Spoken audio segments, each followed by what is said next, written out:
Elles sont devenues notre quotidienne banalité.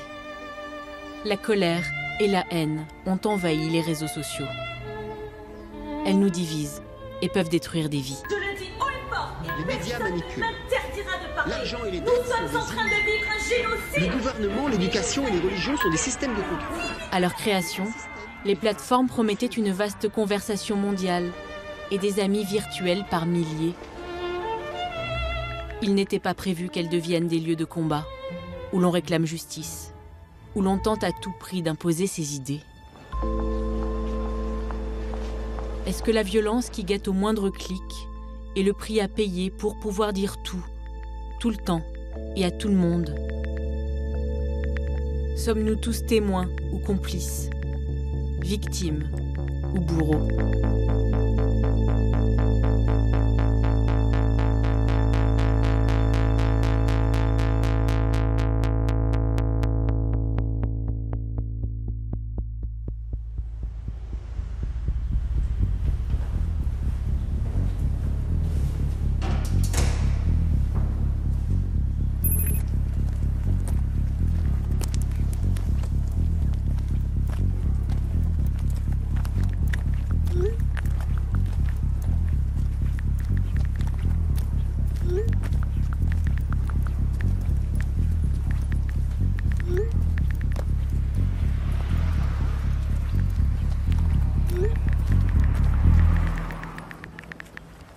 Je pense que les réseaux sociaux, c'est vraiment un moyen où on peut se faire entendre et dénoncer. Surtout ça, dénoncer en fait. Demain, je suis dans la rue, j'assiste à une bavure policière. Première chose que je vais faire, c'est sortir mon téléphone et filmer. Il a trop de flow et c'est ça que j'aime trop. Oh, oh, yeah.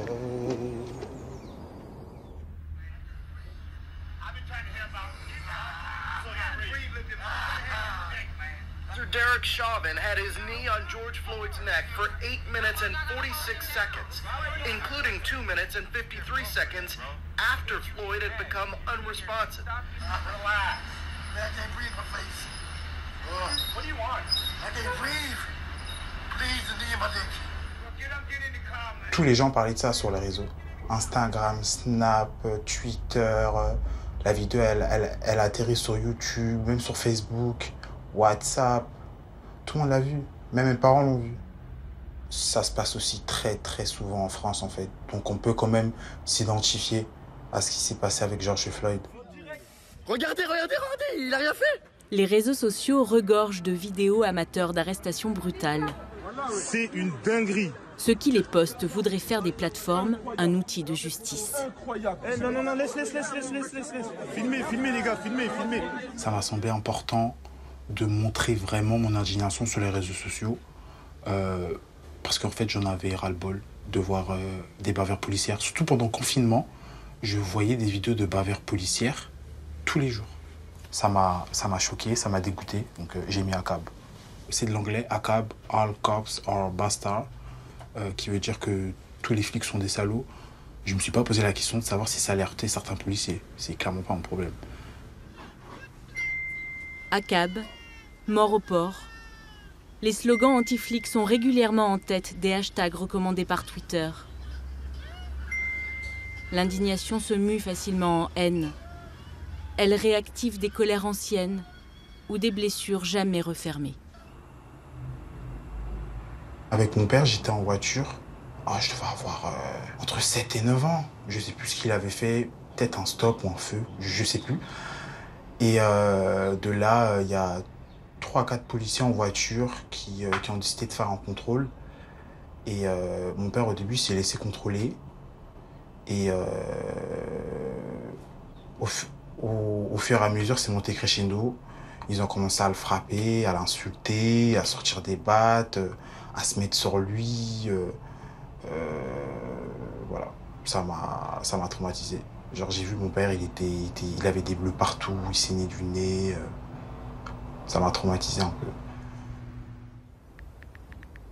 Si un sujet me tient vraiment à cœur, je le défendrai jusqu'au bout et de toutes les façons possibles.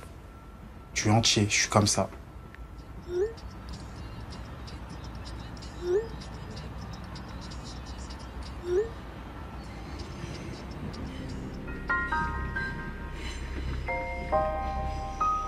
Les réseaux sociaux ont libéré la parole.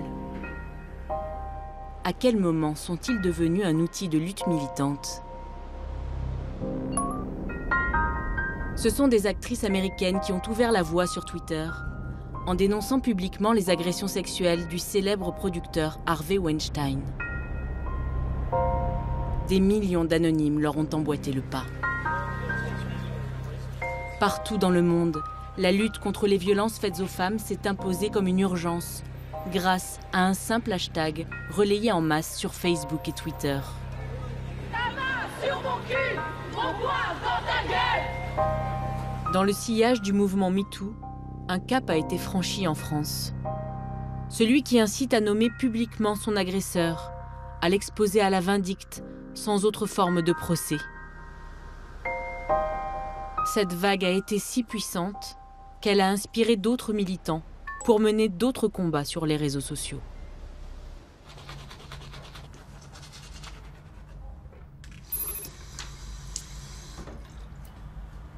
Certains s'improvisent justiciers, en reprenant une pratique anglo-saxonne qu'Internet a mondialisée, le name and shame, littéralement dénoncer pour humilier, avec l'espoir de provoquer une vague d'indignation sur les réseaux.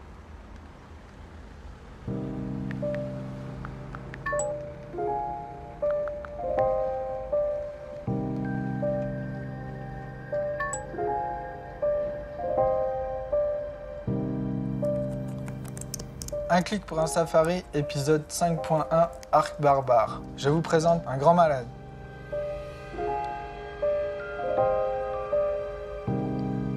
Un des principaux responsables de la chasse à l'arc morbide en France, il chasse à peu près tous les herbivores possibles. Je m'attaque principalement à des gens qui ont une renommée sociale, un minimum.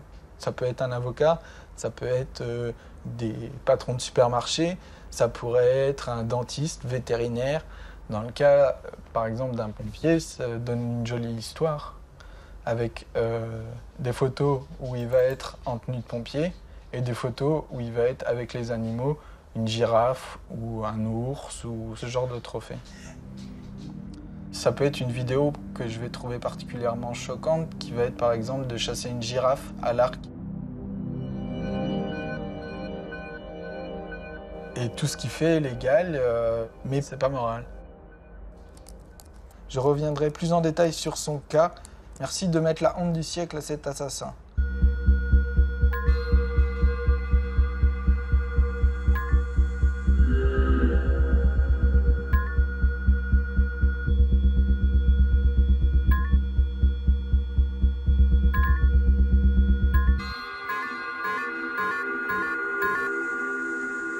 Alors aujourd'hui, j'ai plus d'activité professionnelle précise. Je pense que toutes ces activités en ligne m'ont coûté une mauvaise publicité.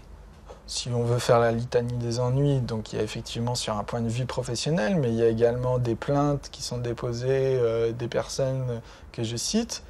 J'en suis déjà à 3.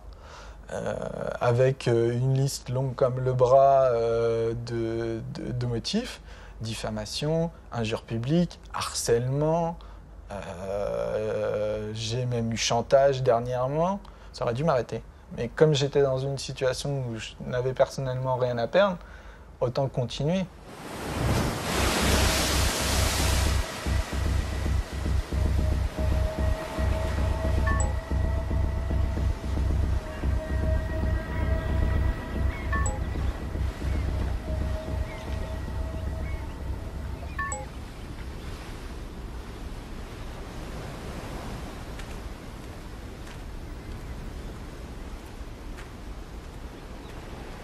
Si je publie ces articles, c'est aussi que pour moi, ça me soulage.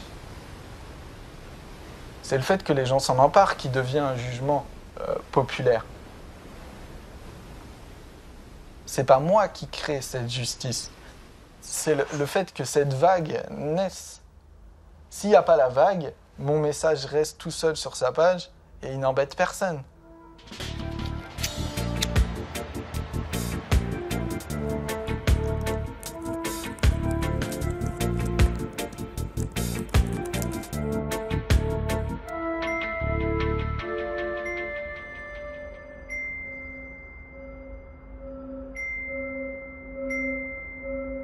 forment la meute qui insulte sur les réseaux. On parle facilement de haters, là où il serait plus juste de parler de foule en colère. Une foule de personnes seules derrière leur écran qui trouvent là un exutoire à leur révolte et à leur frustration.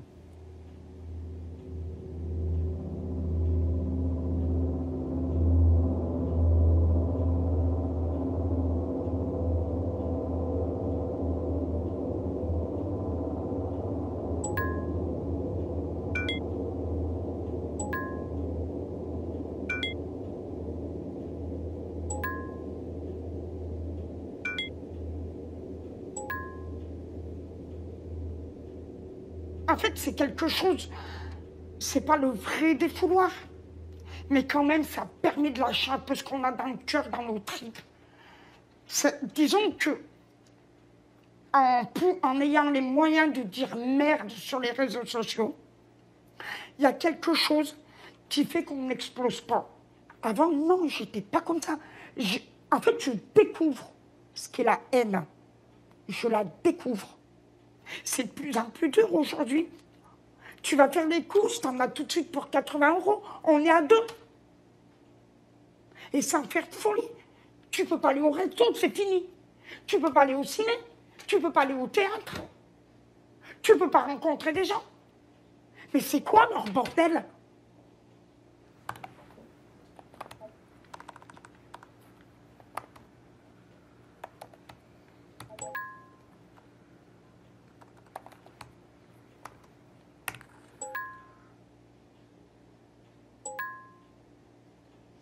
Alors là, oui, j'affirme, je suis violente. Hein. Quand je vois Macron, quand je vois Darmanin, quand je vois Castex, quand je vois toute cette bande de saloperies, Véran, j'ai envie de leur cracher sur la gueule. Où j'ai commencé à monter un petit peu en pression, c'est quand j'ai vu les gilets jaunes qui défilaient. Je suis allée faire quelquefois des ronds-points. Je comprends pas qu'un gouvernement il puisse être indifférent à la souffrance. En ligne, Annie a trouvé du sens à sa colère en voyant qu'elle n'était pas seule. Quand d'autres se sont mis à partager leurs états d'âme à chaud et en direct. À l'origine des Gilets jaunes, il y a cette façon nouvelle de prendre la parole, la vidéo selfie. Bonjour à tous. Alors, je viens faire une petite vidéo coup de gueule. J'ai 2 petits mots à dire à Monsieur Macron et son gouvernement. Mais qu'est-ce que vous faites du pognon? À part changer la vaisselle de l'Élysée ou vous faire construire des piscines? Si on peut faire vraiment comme en 98 et en 2018, pour la Coupe du Monde, dans la rue, pour le gasoil, pour les taxes, pour tout, on se fait enculer de partout. On a tous un gilet jaune dans la bagnole. Foutez-le en évidence sur le tableau de bord, toute la semaine là. La révolte est un moteur puissant pour faire cliquer. Via Facebook et Twitter, une somme de malaise, 2 millions de vues, 2 millions de likes, s'est muée en un véritable mouvement social. Les plateformes ont rendu la mobilisation possible, mais elles ont aussi ouvert des vannes, fait sauter des digues, celles qui contenaient la violence d'une colère trop longtemps ignorée. Réveillez-vous! Macron! Destitution! Macron! Décapituration!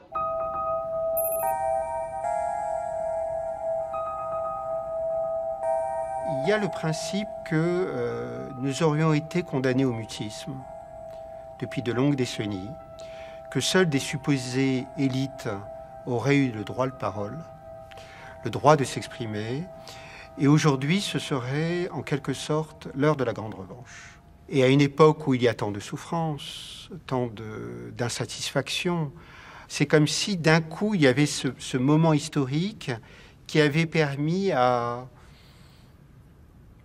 des personnes qui se percevaient comme des laissés pour compte, de reprendre la main, de pouvoir retrouver des formes de justice, mais aussi de se faire justice, de pouvoir trouver des formes de dignité. Et la forme principale que ça a prise, les formes principales que ça a prises, on peut le regretter. ce sont les régimes de la dénonciation. Les internautes ne sont pas tous d'accord sur quoi et qui mérite d'être cloué au pilori. Sur les réseaux sociaux, les convictions et les indignations s'entrechoquent de manière frontale.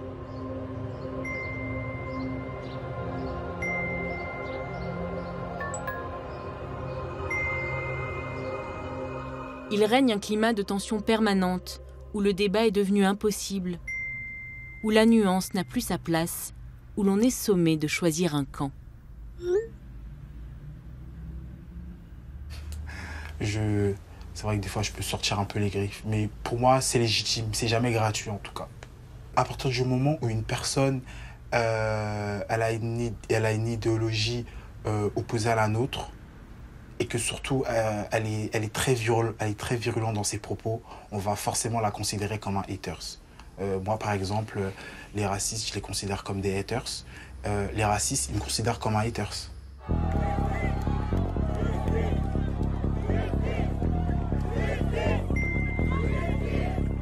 On se déteste, on s'insulte sans se connaître sur les réseaux sociaux. On se troll aussi. On crée des polémiques pour gâcher le buzz du camp d'en face. Et à ce petit jeu, l'extrême droite se montre particulièrement efficace. Je crois qu'il y a eu 2 ou 3 marches. Je crois que je les ai toutes faites. Je suis descendu dans la rue, je suis monté jusqu'à Paris avec mes copines. Tout allait très bien jusqu'au moment où on voit des gens sur le toit commencer à déballer une banderole. En fait, au début, on n'a pas compris. Au début, on a cru que c'était des gens qui étaient de notre côté, on va dire. Il y a marqué « Justice pour les Blancs, White Lives Matter ». À partir de ce moment-là, les gens ils sont entrés dans une colère noire. Ils ont commencé à les insulter, à leur dire de descendre.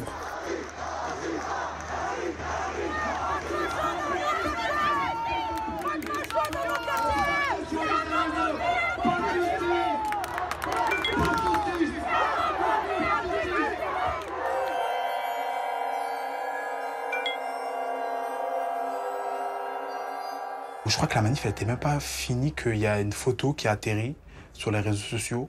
On voit des membres de Génération Identitaire dans une fourgonnette avec des policiers en train de se prendre en photo, avec un sourire jusqu'aux oreilles. Ils font des pisses, ils sont très à l'aise, alors qu'ils sont censés aller en garde à vue, quoi. La photo, moi, m'énerve, parce qu'ils sont là, ils sont tout contents.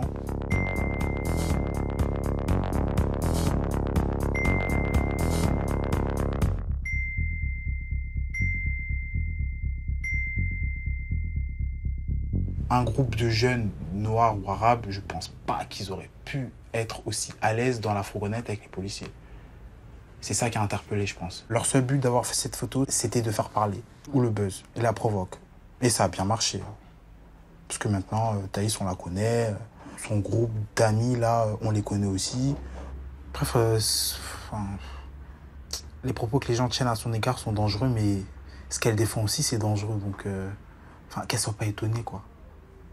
Parce que je pense que Thaïs, elle a dû bien se faire insulter sur Twitter. Je pense, hein.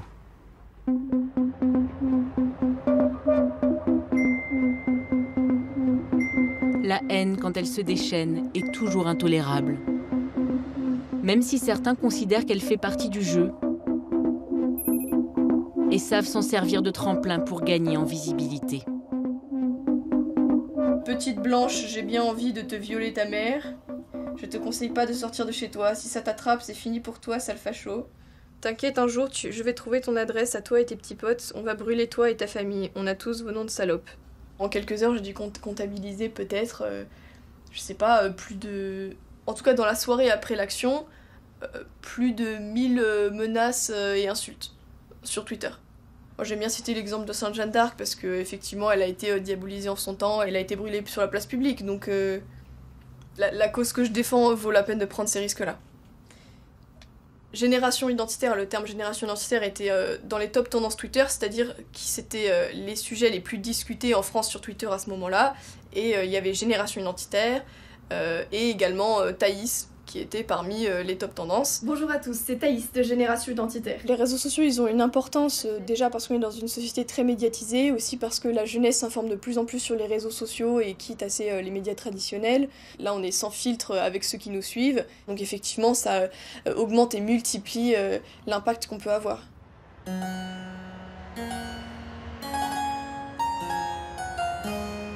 Les idées comptent moins désormais que l'influence. Les politiques se battent pour récupérer les passions qui agitent les réseaux, car le pouvoir 2.0 se compte en nombre d'abonnés.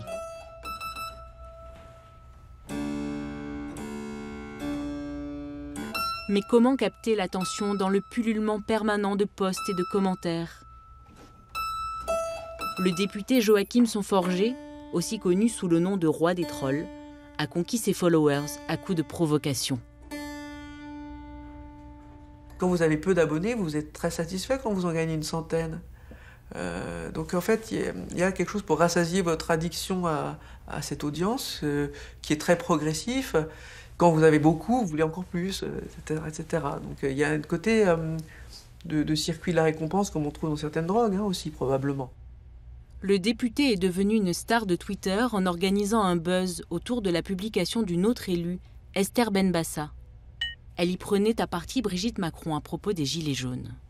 La sénatrice Benbassa, à l'époque, elle était dans une attitude d'inventer des propos à Brigitte Macron qu'elle n'avait jamais tenus, qu'elle n'avait jamais pensé. Et moi, je suis venu monter au créneau comme faire la riposte pour la défendre. Je lui ai dit que le pot de maquillage que vous mettez sur la tête, vous incarnez plus que jamais ce que vous tentez maladroitement de caricaturer. Je lui tends un miroir déformant en disant « Vous voyez que des propos déplacés sont pas très bienvenus ». Évidemment, la réponse est « Ah, mais il est sexiste et il me dit que je me mets trop de maquillage sur ma tête ». Joachim Sonforger reçoit une pluie de réactions indignées sur Twitter et il met intentionnellement de l'huile sur le feu.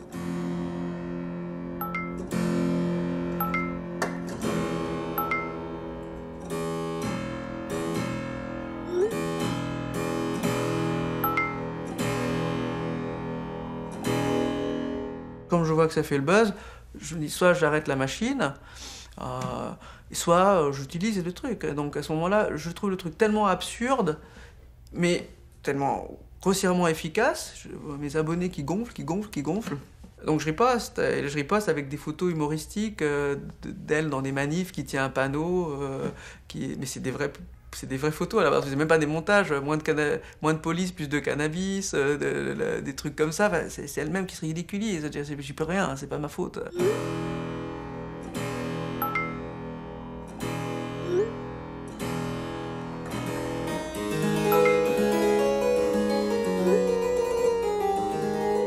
Il a envoyé quand même en 1h30, 50 fois ma photo. Jusqu'à maintenant, les arguments...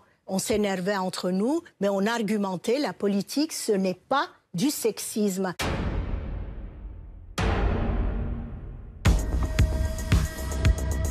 Les pitreries du député font de lui un mème, le héros de montages absurdes qui deviennent viraux. Ce fait d'armes vaut à Joachim Sonforger des dizaines d'articles et d'interviews dans la presse.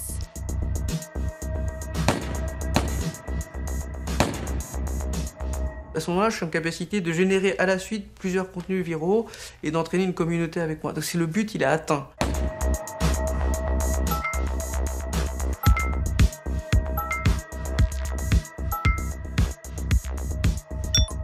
Le patron des députés, Gilles Legendre, me convoque en disant qu'il faut que je passe en conseil de discipline, que c'est inadmissible. Moi, j'ai dit non, pas de conseil de discipline. Joachim, il se tire. Et je me tire du parti en me disant, j'ai... Ma voie politique a continué, mais il faut que j'aille défricher des terrains inconnus, et que j'aille chercher des gens que les autres n'arrivent pas à aller chercher. Et à ce moment-là, j'ai voulu créer le parti, un petit parti à mon nom.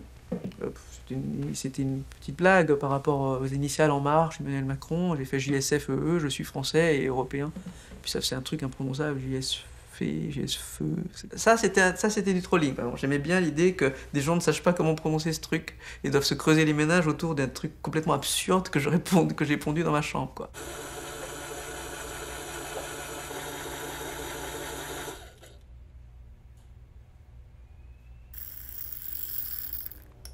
Sur les réseaux, le député distille une pensée difficile à suivre et souvent très conservatrice.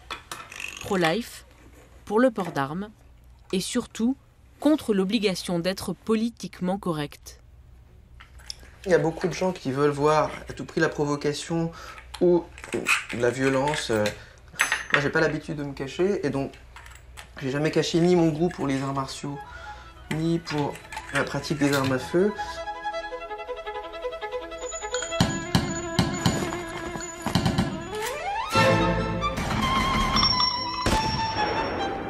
Ma cible, pour laquelle j'ai une petite forme de violence, ce sont les hypocrites en fait.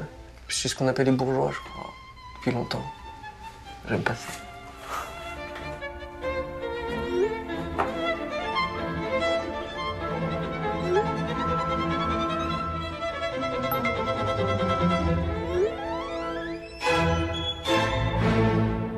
Le propre de ce déluge de verbes, c'est que ça produit à coup sûr de la satisfaction pour ceux qui les formulent.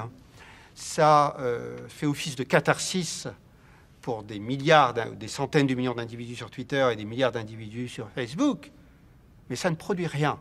Les réseaux sociaux, plutôt que d'instaurer une société fondée sur la communication et les échanges entre les personnes, ont généré une forme de, il faut bien le reconnaître quand même, hein, de psychiatrisation de la société. Alors comment fait-on, hein, comment fait-on ?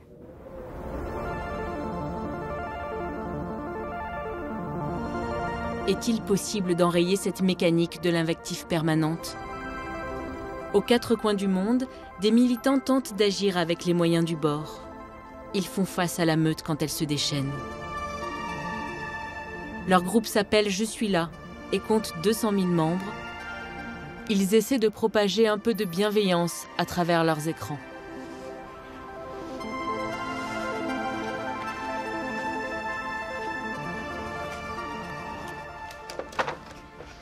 T'es déjà sur le groupe, toi ? Ouais.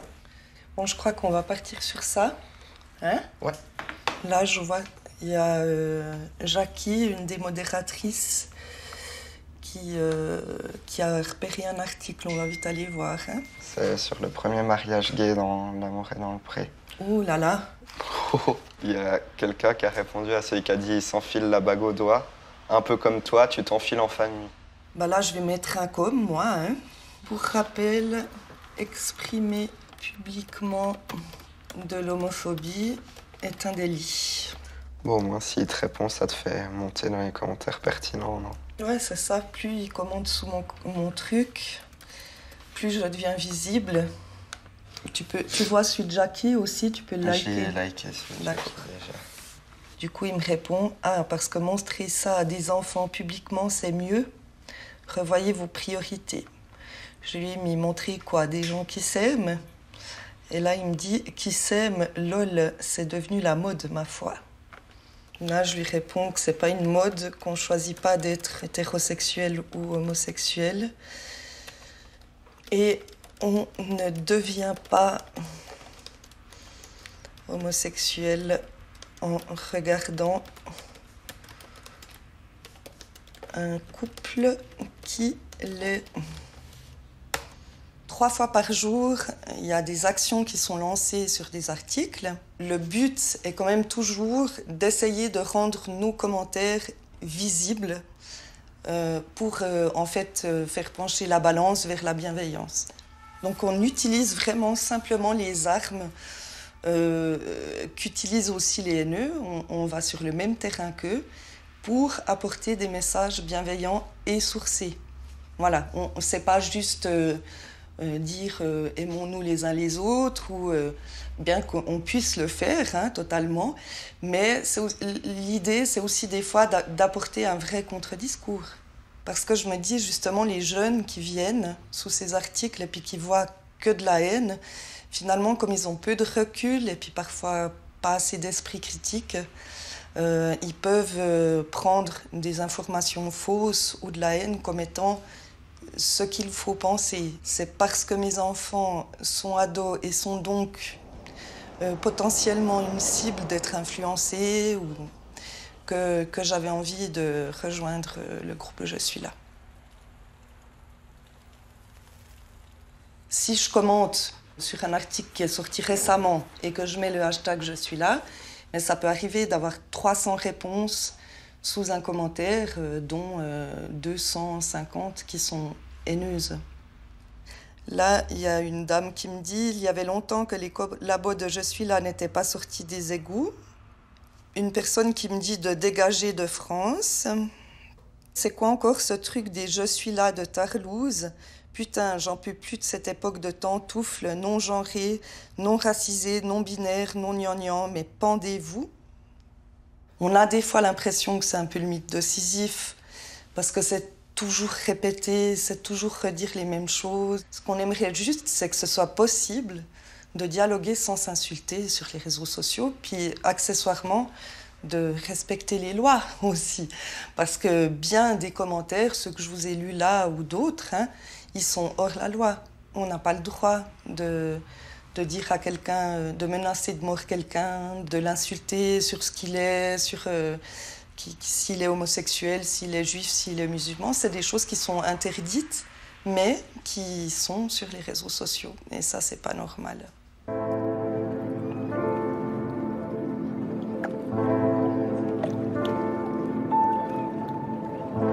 L'injure publique, les menaces sont interdites par la loi. Mais quand elles sont partout sur les réseaux, à qui demander des comptes, sinon aux plateformes elles-mêmes? Et comment faire face quand on est la cible d'un déferlement de haine?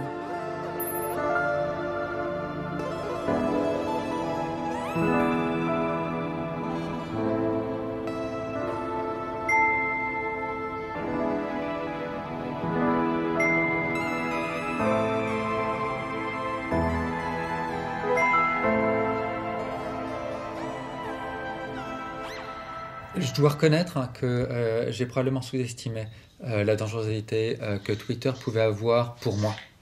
Dès, par exemple, la sortie de mon premier livre après mon retour de Syrie, eh bien, j'ai fait l'objet d'insultes. Mais j'ai presque envie de dire c'est le triste quotidien sur les réseaux sociaux. Et puis, il y a eu un épisode assez particulier où un pauvre homme que j'ai du mal à blâmer puisqu'il a lui-même perdu sa fille dans un attentat terroriste djihadiste au Bataclan, mais qui a complètement perdu les pédales et est devenu une espèce de boule de haine, eh bien, a posté une invitation à tuer des enfants.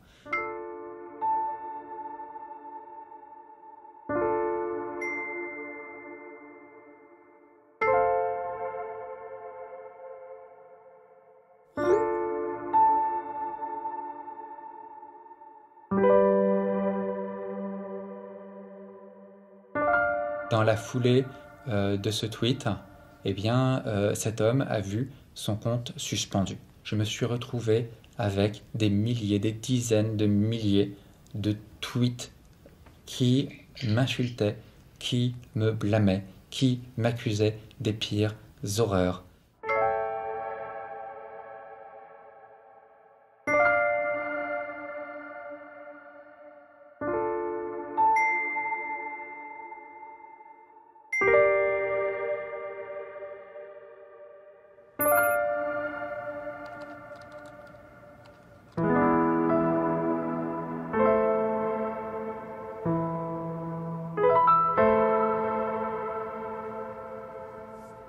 Nicolas Hénin s'est pris... c'est pas une vague, c'est un tsunami. On est dans quelque chose de totalement désendigué, de quelque chose de massif, au prétexte qu'il a tenu des propos qui ont déplu à une frange, qu'on va dire, de la fachosphère concernant les djihadistes, pris à partie par un père devenu un peu militant d'une victime du Bataclan. Et ça se fait dans un temps avec une rapidité express. Le chef de meute, il n'a pas besoin de dire les choses très très précisément. En fait, quand vous êtes suivi par des aveugles, ceux-ci vous suivent aveuglément. Il n'y a plus de raison là-dedans. Il n'y a plus d'introspection. Et à partir de ce moment-là, il ne peut plus y avoir de bienveillance. Suceur de queue de barbu, ce Hénin. Vous n'êtes qu'un petit journaliste de pacotille que nous aurions dû laisser à Raqqa. C'est pas parce que tu as aimé t'enfiler leur chibre que tu dois interdire aux autres de dire ce qu'ils pensent, espèce de malade mental. Vous êtes une merde. Collabo. Déjà tondu. Dommage. Ah. Bonjour Eric. Ah, ça y est, je te vois. Je suis prêt à aller aussi loin qu'il faudra dans cette procédure. Pour, encore une fois, tous les anonymes. Parce qu'en fait, ce qui m'est arrivé, c'est exactement ce qui peut arriver à n'importe quel ado d'une cité ou d'une campagne ou n'importe quelle personne un peu vulnérable. Les processus, c'est les mêmes. Le type d'insulte, c'est les mêmes. La volonté de nuire est la même. Et ça atteint de la même manière que l'on soit une personnalité publique plus ou moins ou quelqu'un de totalement anonyme. Ça, c'est quelque chose qui fragilise énormément. C'est pas que des mots. Ouais, c'est pas parce que j'ai une certaine visibilité, une certaine expérience que je suis complètement insensible et que je peux pas être blessé. Hein. Alors l'attitude des plateformes, elle est peut-être le problème majeur. Il faut bien voir qu'aujourd'hui, Twitter ne collabore pas, ne collabore plus. Twitter, c'est une société de droit californien qui invoque le premier amendement américain. Je vous rappelle qu'aux États-Unis, vous pouvez sortir dans la rue, être habillé en nazi et faire un salut hitlérien. Vous ne serez jamais poursuivi. Le droit américain ne connaît pas d'abus de la liberté d'expression. Les réseaux sociaux ne feront absolument rien pour vous protéger. Et même peut-être pire que ça, peut-être qu'ils feront moins que rien.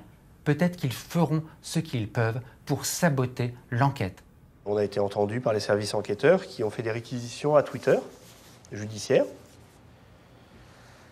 Et il y a encore quelques mois, quelques années, Twitter répondait non, en invoquant le premier amendement. Aujourd'hui, Twitter ne répond même plus. Et là, en ce qui concerne Nicolas Hénin, il y a eu 0 réponse. Il y a eu une relance de réquisition judiciaire et Twitter n'a pas répondu. Ce faisant, moi, je considère que Twitter s'est mis hors la loi puisque eux disent il suffit qu'un juge nous demande, on donnera. En fait, c'est faux. C'est faux. On a une fake news de la part de Twitter là-dessus. Et nous avons décidé de les poursuivre de ce fait. Est-ce que je pourrais être fondé à demander des dommages et intérêts à Twitter pour ça ? Pas vraiment, hein. Oui, on le fera, bien sûr. Si. Le fait de ne pas avoir répondu aux réquisitions te cause un préjudice. Ça n'empêche pas de demander quand même des dommages et intérêts. Ça n'empêche pas ? Okay. Ne serait-ce que pour qu'ils soient obligés d'y répondre. Vous savez, on a créé des monstres avec ces GAFA. Hein. On les a créés même, peut-être sans s'en rendre compte, mais finalement en fermant un petit peu les yeux. Est-ce qu'on va les laisser gouverner nos vies? Est-ce qu'on va les laisser s'immiscer partout? Ou est-ce qu'à un moment, on va porter les coups qu'on peut? Cette violence que les plateformes laissent prospérer conduit à des drames bien réels. Samuel Paty, professeur d'histoire, a été désigné par un parent d'élève comme blasphémateur dans une vidéo devenue virale sur Facebook. Il a été sauvagement assassiné par un terroriste. Comment en est-on arrivé là?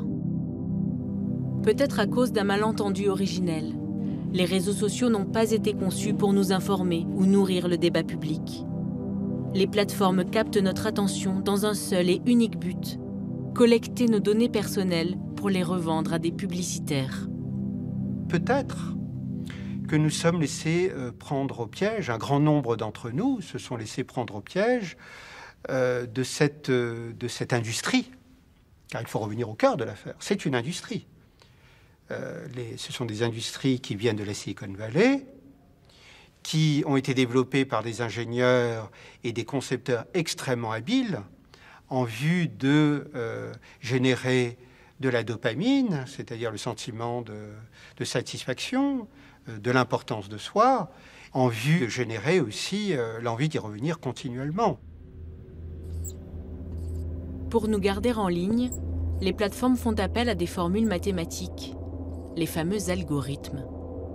Ils favorisent les publications et les commentaires qui nous happent le plus. Et notre cerveau est ainsi fait qu'il est facilement captivé par les contenus choquants. Les algorithmes des réseaux sociaux sont nés du travail d'une poignée d'ingénieurs. L'un d'eux est français.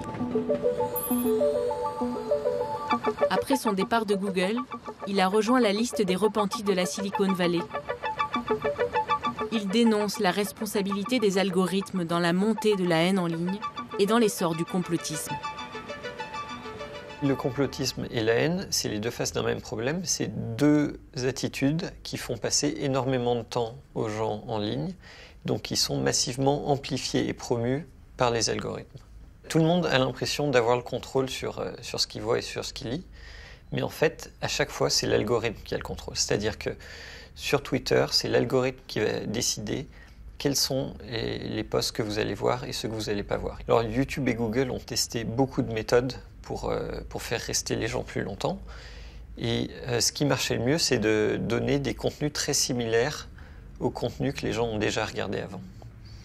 Et en fait, ça va créer cet enfermement algorithmique, ce qu'on appelle des bulles de filtre en anglais, où on ne voit toujours que les mêmes informations. Donc on voit qu'une partie biaisée de l'information.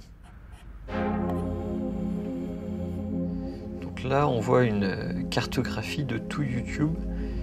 En vert, on voit toutes les chaînes d'information. Donc il y en a énormément et on voit les liens qu'elles ont entre elles. Les chaînes complotistes sont éloignées des chaînes non complotistes et du coup en fait ça crée deux univers, un univers dans lequel on voit quasiment que du contenu complotiste et un univers dans lequel on ne voit quasiment que du contenu non complotiste.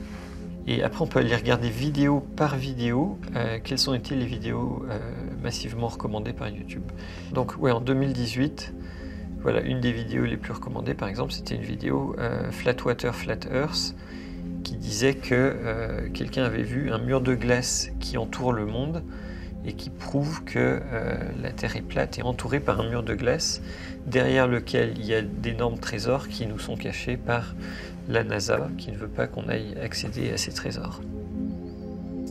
Il y avait aussi des théories de QAnon, théories conspirationnelles de QAnon qui ont été massivement recommandées des centaines de millions de fois au total par YouTube. Quand j'ai vu qu'il y avait des contenus terroristes et des contenus complotistes favorisés par l'algorithme de YouTube, j'en ai parlé à des anciens collègues à YouTube. Et là, sur les contenus terroristes, ils ont pris mes considérations au sérieux et il y a eu des changements qui ont été faits. Par contre, pour les théories du complot, ils m'ont dit, bon ben ça c'est pas de notre faute, les gens ils cliquent là-dessus. Ils ne pensaient pas qu'ils avaient une responsabilité là-dedans, que quand ils recommandaient ces théories du complot par milliards, en fait, ils mentaient aux gens par milliards de fois. Les réseaux sociaux diffusent à grande échelle des informations prétendument secrètes, des révélations, des vérités cachées. Dans toutes les langues, à propos de presque tout, un refrain tourne en boucle. On vous manipule et on vous ment. Il y a longtemps déjà que je m'intéresse à la politique. Déjà, j'aime beaucoup. Parce que tu décèles pas mal de choses après. Et tu arrives à entendre entre les lignes ou les paroles. Parce que les médias, je me suis rendu compte qu'ils nous mentaient du matin jusqu'au soir. Le mot complotiste, mais moi, je m'en enorgueillis. Parce que, en fait, on dévoile la vérité. Un peu avec un temps d'avance. Mais en vérité, c'est pas nous les complotistes. C'est ce putain de gouvernement de Bill Gates et compagnie qui te donne envie de vomir. Je l'ai découvert, c'est pour ça que je te dis par Internet. La clé, c'est d'en avoir rien à foutre de ce que disent les médias. Il faut juste en avoir rien à branler. Le peuple se réveille de son état d'hypnose. Nous, les Français, nous sommes traités comme des pantins. Et vous aviez les yeux fermés. Et aujourd'hui, on vous propose de les ouvrir. Ils ont créé volontairement le Covid-19. Ils dénoncent depuis le début un état profond. C'est une guerre. Lié aux grosses corporations pédosataniques pour la plupart. J'ai découvert les viols d'enfants, le crime d'enfants, parce qu'ils vont loin, et notamment aux États-Unis. Mais on sait également que la pédocriminalité, elle est là, elle est à nos portes. Ils les violent, ils les tuent, et dans des conditions abominables. Ils boivent leur sang, et ils arrivent même à manger la chair.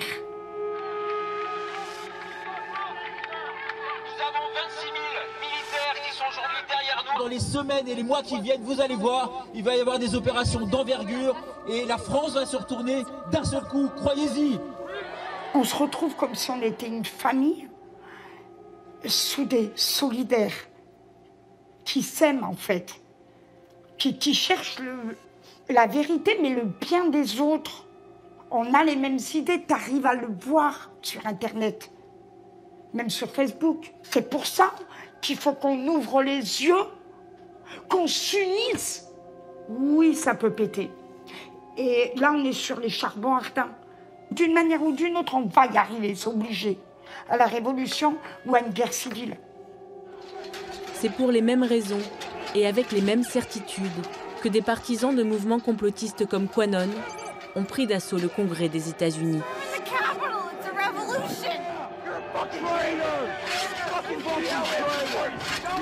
Galvanisés par leurs échanges sur les réseaux, ils ont tenté de renverser Joe Biden, le nouveau président des États-Unis. Enfermés dans leur bulle de filtre, ils étaient sûrs que c'était le premier jour d'une nouvelle ère.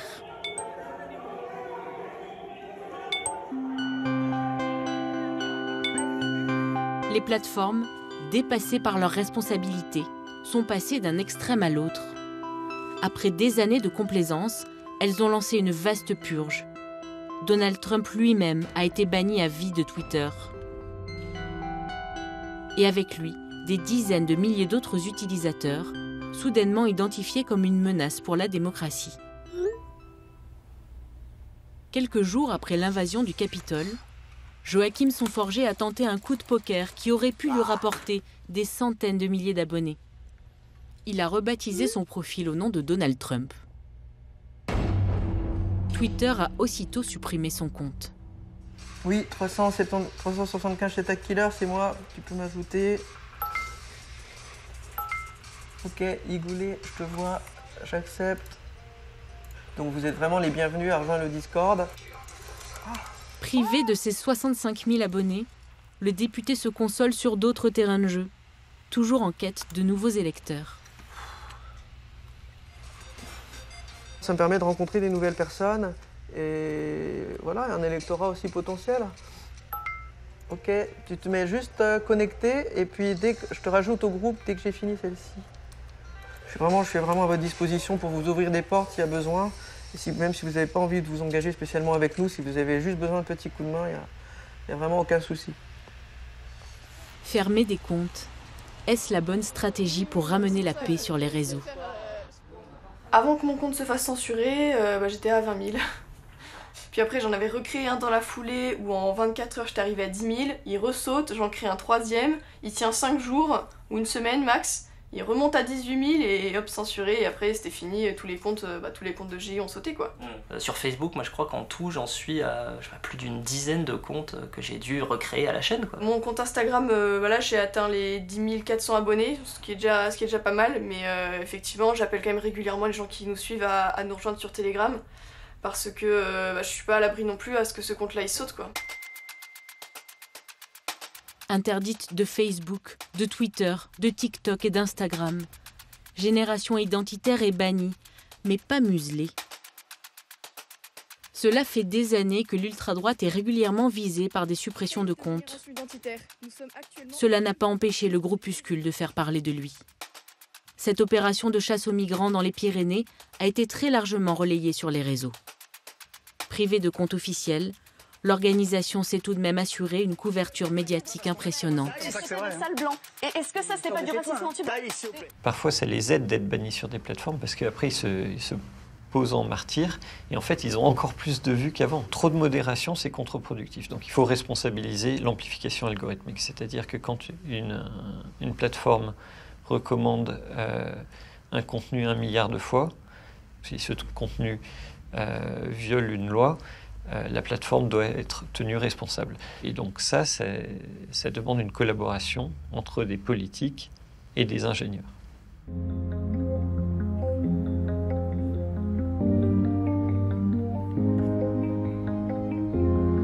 Plus personne ne nie qu'il y a urgence à réguler. Mais la masse de contenu est telle que les autorités comme les plateformes sont submergées. 2 ans après leur publication, des centaines d'insultes visant Nicolas Hénin sont toujours en ligne.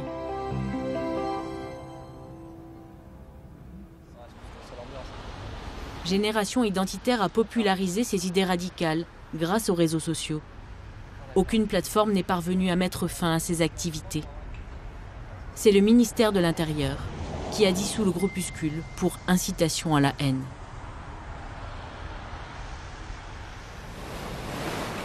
Julien est décédé brutalement après le tournage du film. Malgré les procès qui l'attendaient, il n'a jamais cessé ses activités en ligne. Il n'y a pas de remède contre l'envie d'insulter ou de croire des théories absurdes. Pas de formule magique contre la haine. Il y a une industrie et il y a des hommes pris dans un engrenage. Qui de nous ou de la machine saura y mettre fin ?